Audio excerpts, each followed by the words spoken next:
Hello students, welcome to Fearless Ganit. We were doing chapter 1 of class 12. Let's start composition of function today. Composition of function. Let f from a to b and g from b to c be two functions. Then composition of f and g is denoted by g circle f and is defined as function g circle f from a to c and is given by g circle f equal to g of fx for all x belonging to a.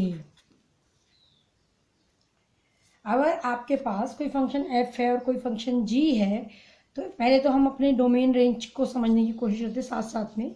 तो आपका f function है a से b पर, right, और g है b से c पर.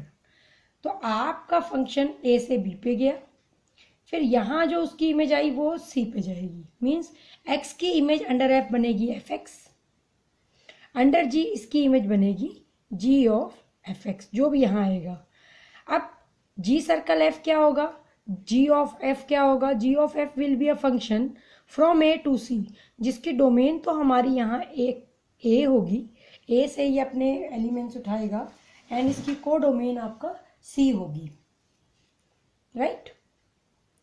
जब आप g सर्कल f लिखते हैं तो उसे आप, इसका मतलब है g ऑफ fx, पहले आप f को कैलकुलेट करेंगे फिर आप g को कैलकुलेट करेंगे और आपके जितने भी x हैं वो a से आएंगे और रिजल्ट आपका c में जाएगा.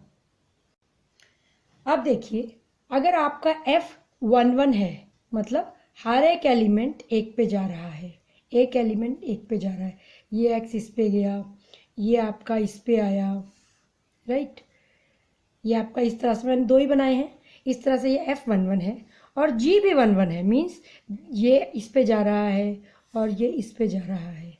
तो आपका g सर्कल f क्या हो गया, ये भी 1 1 हो गया. जब भी आपका f 1 1 होगा, g 1 1 होगा, तो ये दोनों मिलकर जो कंपोजिशन बनाएंगे जी सर्कल f, ये भी 1 1 होगा. ऑन टू की बात करते हैं. ऑन टू का मतलब है पीछे रिवर्स आपके पास प्री इमेज होनी चाहिए. अब प्री इमेज में देखिए, अगर यहाँ से देखते हैं तो इसकी प्री इमेज अगर अवेलेबल है, यहाँ पर g अगर ऑन टू है मीन्स इसकी प्री इमेज अवेलेबल है, f ऑन टू है मीन्स इसकी प्री इमेज अवेलेबल है. तो यहाँ से यहाँ C में जितने भी एलिमेंट हैं उनकी प्री इमेज A में अवेलेबल है. Means if F is 1 1 onto, G is 1 1 onto, then G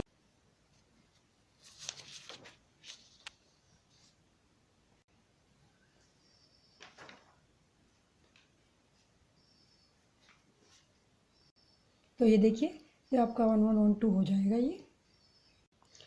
अब इनवर्सेस पे आते हैं. If f is some function from x to y, और ये इन्वर्टिबल है. इन्वर्टिबल ये कब होगा, जब आपके यहाँ के एलिमेंट्स भी यहाँ पर मैप किए जा सकें. If there exist a function g from y to x, यहाँ से यहाँ के लिए भी कोई मैपिंग अवेलेबल होनी चाहिए सच दैट, अब वो जो मैपिंग है उनका कंपोजिशन आइडेंटिटी बनना चाहिए. जी सर्कल f आइडेंटिटी हो और f सर्कल g भी आइडेंटिटी हो. तो हम कहेंगे, अगर आपके पास f दिया हुआ है और आपने कोई फंक्शन g निकाल लिया, इस तरह से निकाला कि g सर्कल f और f सर्कल g दोनों आइडेंटिटी फंक्शन बन रहे हैं, then g is said to be inverse of f. और आप उसे कैसे डिनोट करेंगे, f इनवर्स से. Now let's start exercise 1.3. First question of your exercise is f is a function from 1 3 4 to 1 to 5, g is function from 1 to 5 to 1 and 3. और इस तरह से आपको फंक्शन दिया गया है, आपको g सर्कल f निकालना है, ठीक है. तो सबसे पहले तो ये देखिए कि इसका मतलब क्या है. इसका मतलब है f of 1 is 2, f of 3 is 5, f of 4 is 1. अगर आप g को लिखते हैं, g of 1 is 3, g of 2 is 3, g of 5 is 1. ये आपके पास है. अब आप सबसे पहले जी सर्कल f निकालिए. जी सर्कल f का क्या मतलब है, g circle f means g of f1. And what is your f1, यहाँ से देखिए f1 की वैल्यू 2 है तो यहाँ 2 लिख दिया. तो g ऑफ 2 क्या आ गया, 3 आ गया।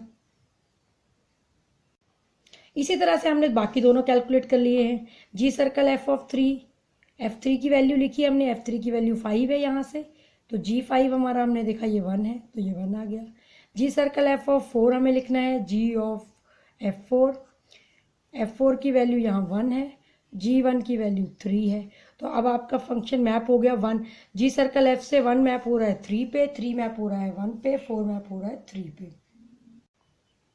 तो आप इस तरह से, अगर आपने इस तरह से लिखना है तो आप ये लिख सकते हैं। Now question number 2।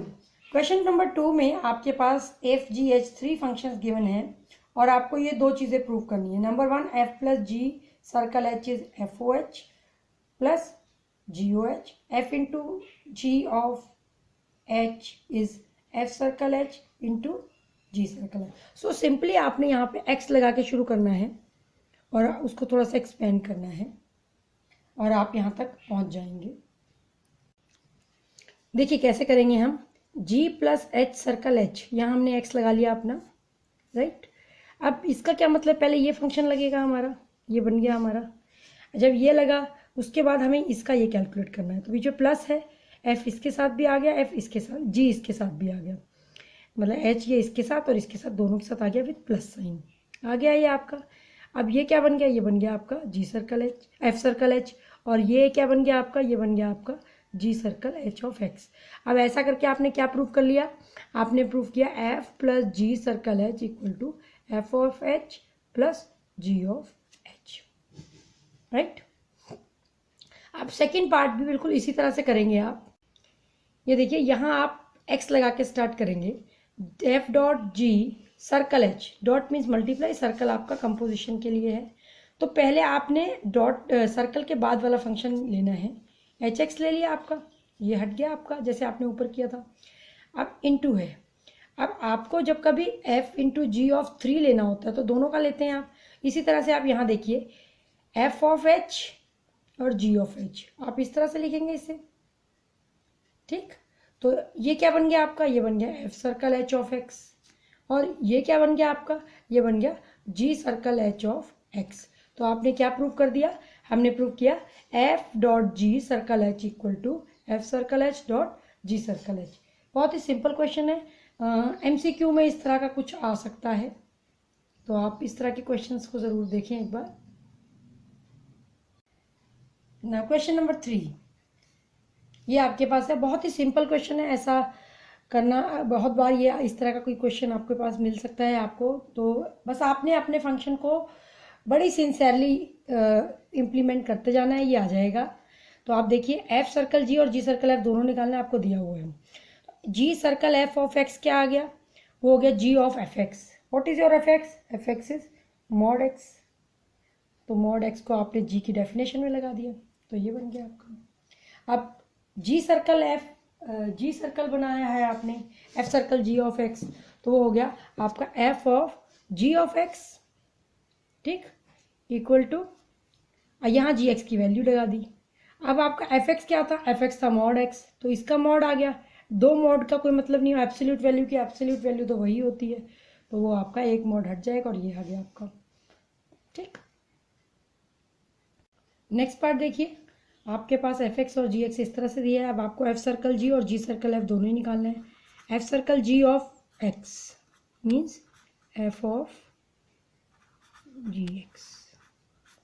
सबसे पहले जी एक्स की वैल्यू पुट करेंगे हम, जी एक्स की वैल्यू है हमारी एक्स क्यूब, लिख दी हमने। अब एफ एक्स की वैल्यू है 8 एक्स क्यूब, एक्स क्यूब की जगह ये है तो ये पुट कर दिया, क्यूब से क्यूब कैंसिल, क्यूब रूट से क्यूब कैंसिल यहाँ पे, तो ये आंसर आ गया 8x।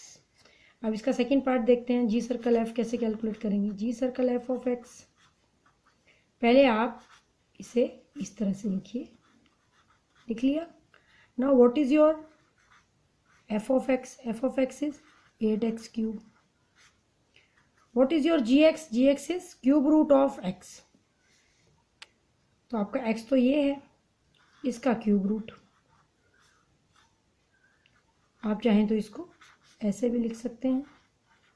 अब आपको पता है यहाँ आ जाएगा 2, 8 का क्यूब रूट 2 और एक्स स्क्वायर का बन गया, एक्स क्यूब का बन गया X, so it is X 2x। Question number 4 देखते हैं। F X equal to 4x plus 3 upon 6x minus 4, X is not equal to 2/3, show that F circle F of x is X for all X not equal to 2/3, 2/3 के अलावा बाकी सबके लिए, क्योंकि 2/3 पे आपका डिनोमिनेटर 0 हो रहा है। What is inverse of F? पहली बात तो ये कि जब आप ऐसे लिख देंगे तो ये आइडेंटिटी फंक्शन बन जाएगा और एफ अपना ही इनवर्स कहलाएगा। Let's start. एफ एक्स आपको ये दिया है और आपको एफ सर्कल एफ निकालना है। F circle F of X equal to F of F X.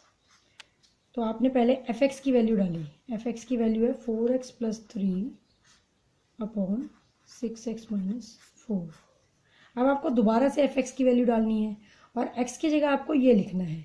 तो आप क्या लिखेंगे? 4x plus 3 upon 6x minus 4। तो आपके पास जो भी x की जगह है पूरा एक्सप्रेशन है ये 4x plus 3 upon 6x minus 4, ये आपने लिख लिया। अब इसको एलसीएम लेके आपने सॉल्व करना है। तो ये देखिए इस तरह से एलसीएम हम लेंगे और यहाँ तक आए तो ऊपर हमारे पास आया 2x, नीचे आया 2, सो दिस इज x। यह तो आपने शो कर दिया फर्स्ट पार्ट। इसके बाद हम क्या लिखेंगे? इसके बाद हमें बस यही लिखना है कि ये हमारा क्योंकि आइडेंटिटी फंक्शन है इसलिए ये इन्वर्स होगा। So f circle F of x is identity function, ठीक है। देयरफॉर एफ इनवर्स इज खुद ही एफ का अपना इनवर्स है। Question number 5, state reason whether the following functions have inverse और नॉट। तो हमें याद रखना है फंक्शन कैसा होना चाहिए, 1 1 ऑन 2, तभी उसका इनवर्स होगा। अब आप यहाँ देखिए 1 is going to 10, 2 is going to 10, 3 is going to 10, 4 is going to 10। तो बहुत सारे एलिमेंट्स की इमेज 10 है, ठीक है ना। सो इमेज ऐसे लिख दो, तो f1 is 10, f2 is 10, f3 is 10, f4 is 10। So this is कैसा फंक्शन है ये? Many one.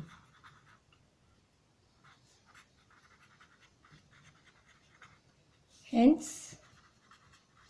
It is not invertible, उसका इन्वर्स एग्जिस्ट नहीं कर रहा है, ठीक है। जब मैनी वन फंक्शन, हमारा फंक्शन कब एग्जिस्ट करेगा? जब यह 1 1 ऑन 2 होगा। अगर 1 1 नहीं है तो भी नहीं इन्वर्स एग्जिस्ट करेगा, ऑन 2 नहीं है तो भी इन्वर्स एग्जिस्ट नहीं करेगा। यहाँ देखिए 7 और 5 दोनों की इमेज 4 है, तो ये 1 1 नहीं है। और 1 ऐसा है जिसकी कोई प्री इमेज नहीं है, तो ये ना तो 1 1, कई बार क्योंकि आपको क्वेश्चन ऐसे भी आ जाता है ना, ये 1 1 है या नहीं है, ऑन 2 है या नहीं है। सो F5 is 4, F7 is also 4, this is not 1 1 लिखिए या मैनी वन लिखिए, नॉट 1 1 या this is many one. Also 1 does not have a pre-image, therefore it is not onto, hence f is not invertible। जब ये 1 1 on 2 ही नहीं है तो ये इन्वर्टिबल भी नहीं है। नाउ नेक्स्ट पार्ट देखते हैं। इसमें F2 is 7, F3 is 9, F4 इसके साथ ये भी दिया हुआ है फंक्शन, इसके साथ H हमारा कैसे डिफाइंड है? 2 7, 3 9, 4 11 एंड 5 13। आपके बुक से आप देख सकते हैं, क्वेश्चन ऐसे ही दिया हुआ है। सो हम पहले ये देख लेते हैं कि ये कैसे जा रहा है। ये F आपका जो 4 है it is 11 and F5 is 13। So every element has one image and no element in this is left out for its pre image, हर एलिमेंट की इमेज है। This is 1 1 and on 2, therefore f is invertible। Although इस क्वेश्चन में नहीं कहा गया है, लेकिन अगर आपको इन्वर्स निकालना हो, f नहीं h, यहाँ पे h है और यहाँ पे फंक्शन का नाम g है, देख लीजिएगा आप थोड़ा। अगर इन्वर्स निकालना भी हो तो हम कहेंगे 7 का इन्वर्स 2 है, 9 का इन्वर्स 3 है, h लिख लीजिए यहाँ, और ऊपर वाले में भी ये g था तो आप जी लिख लीजिए। ये थोड़ा सा देख लीजिएगा, कई बार जब फंक्शन का हमारे नॉर्मल नोमेनक्लेचर चेंज होता है, नॉर्मल नोटेशन हमारी चेंज होती हैं, तो हम लिखने में भी उसी तरह से लिख देते हैं जैसा हमें याद है। तो थोड़ा ये इस बात का ध्यान रखिएगा। अगर आपके पास इन्वर्स भी कैलकुलेट करने के लिए आता है तो h इन्वर्स ऑफ 7 is 2, 9 का इन्वर्स 3 है, जो उसकी प्री इमेज है वहीं वो जाएगा, 11 का 4 है, 13 का 5 है। तो आज की क्लास हम यहीं ख़त्म करते हैं। आज हमने 1.3 के क्वेश्चन नंबर 1 से 5 तक किए हैं। नेक्स्ट क्लास में हम 6 ऑनवर्ड्स करेंगे। आई होप को आपको ये सारे क्वेश्चन समझ आ गए होंगे। Thank you so much.